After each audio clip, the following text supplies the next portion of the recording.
Hello and welcome to Addis News Hour. I'm Daniel Kasahun with the news. Prime Minister Abiy Ahmed has called on the public to maintain taking precautionary measures against the coronavirus pandemic as cases continue to rise in Ethiopia.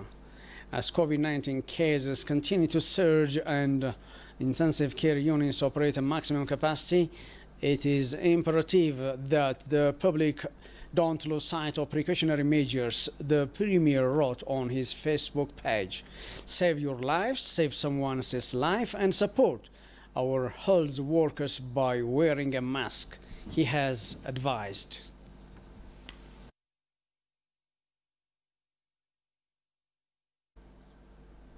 Ethiopia accuses some senior Sudanese government officials of being involved behind the Ethio-Sudanese border dispute. Ethiopia nevertheless reiterated its commitment to resolving the dispute in an amicable way despite tension on the border areas. Ethiopia further said it is ready more than ever to defend its territorial integrity should the tension escalate and the enemies behind the border issue press ahead with their belligerence. This came here on Tuesday in the weekly press briefing by the Ministry of Foreign Affairs. Kasaun Chane, who attended the session, has compiled the following report.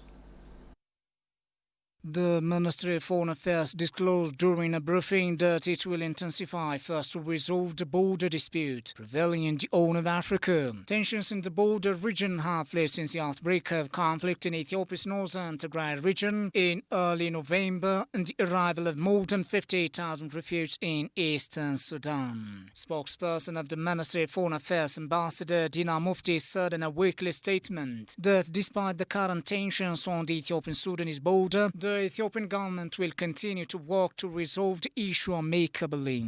He also said that Ethiopia's patience should not be mistaken for failure to defend its territory, adding the army is closely watching developments. The Ethiopian army will take all the necessary measures if and when the nation's sovereignty is violated. There are forces that are acting contrary to the interests of the Sudanese. These forces have crossed to the Ethiopian territory and they have invaded Ethiopian lands. They have started robbing Ethiopian peasants, and even some of them have exceeded to the extent of claiming some of the Ethiopian territories. As you know, the border issue, the demarcation, delineation of the border between Ethiopia and Sudan has been there for the last 100 years. There has been always discussions about demarcating this border, delineating the border. There is a legal demarcations that is known as a legal border for now. So everybody was expected to heed or care about the existing border. However, these forces being pushed by external forces, forces that have vested interest in exacerbating the animosity between Ethiopia and the neighboring countries, are operating from behind. These forces are interested in destabilized region. These forces are interested in Ethiopia being inimical with all its neighbors. These forces are interested not only in hurting Ethiopian interests, in hurting the interests of the region. These are forces of destabilization. They are known forces. However, the spokesperson said that some senior Sudanese government officials were involved in a case. He recalled the Sudanese military forces surged forward, violating Ethiopian territory using heavy machine guns and a armored convoy beginning from November 9, 2020. The army has been committing organized attacks against Ethiopian peasants settled in the border areas. Ethiopian farmers' agricultural products are looted, their camps are vandalized, and they are also hampered from harvesting their farms. The spokesperson further emphasized that several civilians have been killed, while others sustained injury in a situation that is threatening to pollute the brotherly relations between the two nations. The developments in the border areas, he said, tend to splash cold water on agreements reached to maintain the status quo in the area north of Mount Dagalish. Finding a lasting remedy ready to settlement and cultivation are the only way to amicably resolve the issues in the common legal border demarcation, Dina told journalists. And there are some proxies, Trojan horses, who are of course operating on behalf of these forces and who are serving them for interests that is vested in only theirs. And now we are telling them that they have to stop this. They should not act on behalf of these heinous criminals that are advancing their own agenda, and we are heading for the Ethio-Sudanese relationship. In fact, the discussion will continue, diplomatic engagement will continue. Hopefully we'll settle the disputes and normalcy will continue. This is what we have been talking about, the situation on the Ethio-Sudanese border. In a similar development, Dina also expressed hope that the African Union-sponsored talks between Ethiopia, Sudan and Egypt on the $4.6 billion hydropower dam, Grand Ethiopian Renaissance Dam, will resume very soon. He also disclosed that the interim administration in Tigray has announced new cabinet members and continued encouraging active public participation in administrative matters. Tigray is returning to normalcy. This is a narrative that is being established constantly. As you know, the interim administration of the region has nominated cabinet members, and the cabinet members have started already functioning in their capacities, in their respective capacities. This interim administration of Tigray has started holding discussions with the constituency in various cities like Mekelle and others, whereby they have listened to the views of the residents, and the residents have briefed them on the actual situations, on the situation in which they find themselves. The Ethiopian Defense Force finds rockets at a private warehouse in the city of Mekelle, supposedly to be used by the TPLF to attack the cities of Bahir Dar, Gondar and Asmara. Among them were 7 empty rocket boxes that were already launched to the 3 cities during the military operation, and 13 other rockets are ready to be launched. The Defense Force also uncovered a heavy military vehicle on the outskirts of the city of Mekelle, which was used by the TPLF junta to transport and launch rockets from different directions. Solomon Danye has the following report. It is to be recalled that a TPLF clique was launching rockets into the cities of Bahir Dar, Gondar and to Eritrea's capital Asmara, with its quest to draw international actors into the conflict. Following the quick and overwhelming win against the clique, the Ethiopian Defense Force is discovering armories and war vehicles that the TPLF used to launch attacks. The Defense Force recently spotted a private warehouse in the city of Mekelle where rockets are kept by the TPLF, supposedly used during the repeated rocket firing attempts during the military operation. We've been conducting door-to-door searches since we captured the city of Mekelle to find hidden armories and other equipments. As you see, this is a private warehouse. It is not supposed to store any military-related equipment, but the clique was using it to hide rockets, which were launched into different cities in and outside the country. Some of them were ready to be transported to where it was supposed to be fired. We've also captured the firing vehicle. Rockets of the 7 empty boxes were already launched to Bahir Dar, Gondar and Asmara, and the rest 13 rockets are found in this private warehouse, the Defense Force announced it, adding that the group was a constellation of mafias who do not care about the public. A huge war vehicle, which was used by the clique to transport and launch rockets from, has also been discovered in the outskirts of the city.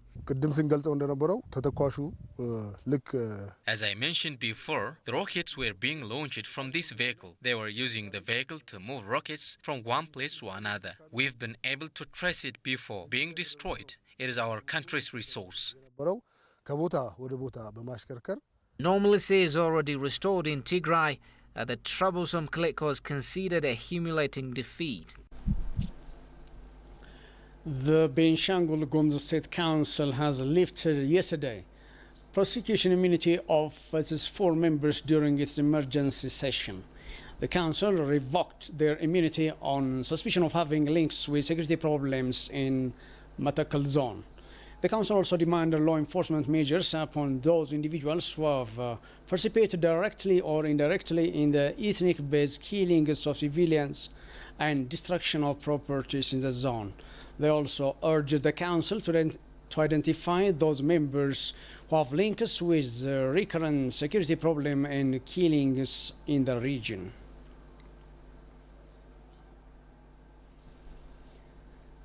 The National Electoral Board of Ethiopia says upcoming general election will be inclusive of people with disabilities. Meanwhile, individuals with disabilities approached by ETV have recalled that previous elections paid little attention to them. Haptam Ashagri has more. Hailelul Takle-Georgis is the chair of the Ethiopian Center for Disability and Development. He says he could not take part in the previous elections.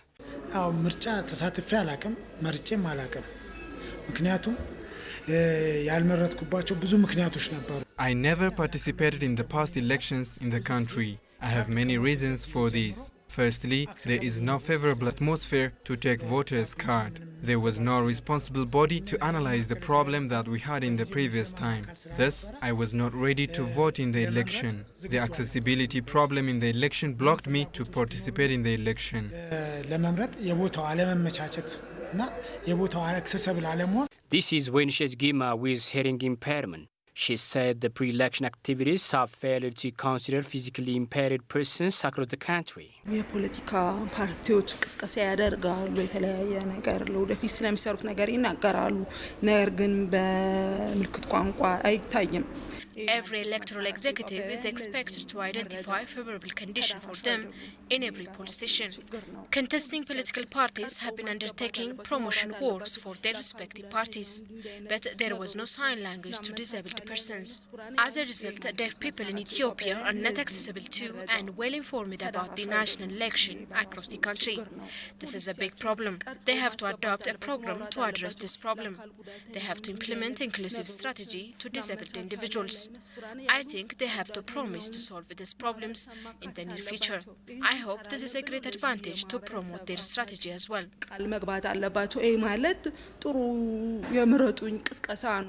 The National Electoral Board of Ethiopia is undertaking preparations to implement an inclusive strategy to embrace all disabled individuals in the upcoming general election.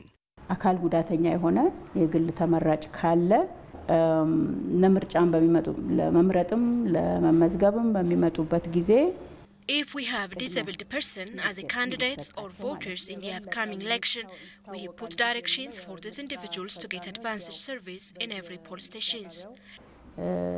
ተመድበው The National Electoral Board of Ethiopia is working jointly with other stakeholders to create favorable conditions to include disabled individuals in the upcoming general election across the nation.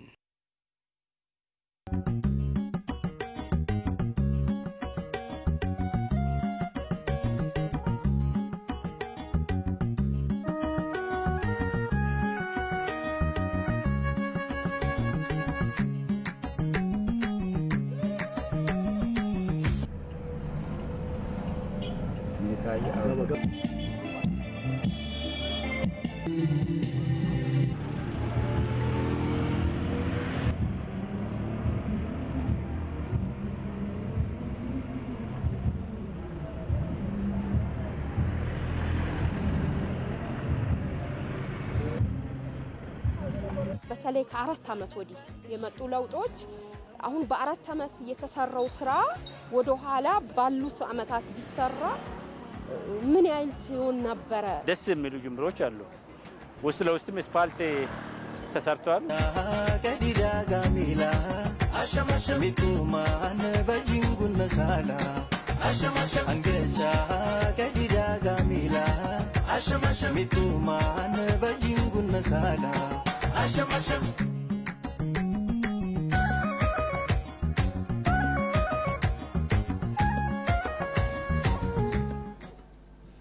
Welcome back. You are watching at this news hour.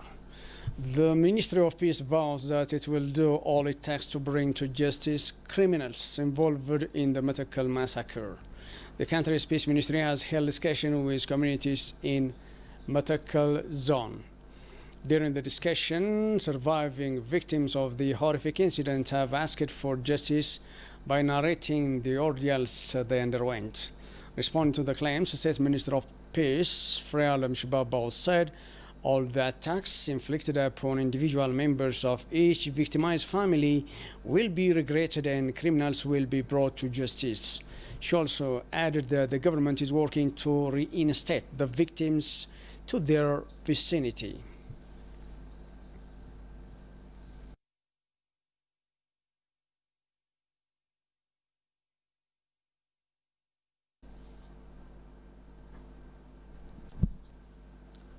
The Eritrean refugees in 2 camps in the Tigray region of Ethiopia have received immense worth of food supplies through a joint distribution by the United Nations World Food Programme, the United Nations Refugee Agency, and the Ethiopian Agency for Refugees and Returnees Affairs. In coordination with the federal authorities, a convoy of 18 trucks delivered nearly 250 metric tons of corn, soya blend, grains, pulses, and vegetable oil to local humanitarian partners for distribution to 13,000 Eritrean refugees in Mai Aini camp. Another nearly 240 metric tons of food was delivered to Adi Harush refugee camp to support 12,170 refugees there. The humanitarian organizations provided monitoring support during both distributions, which began shortly after the food reached the camps.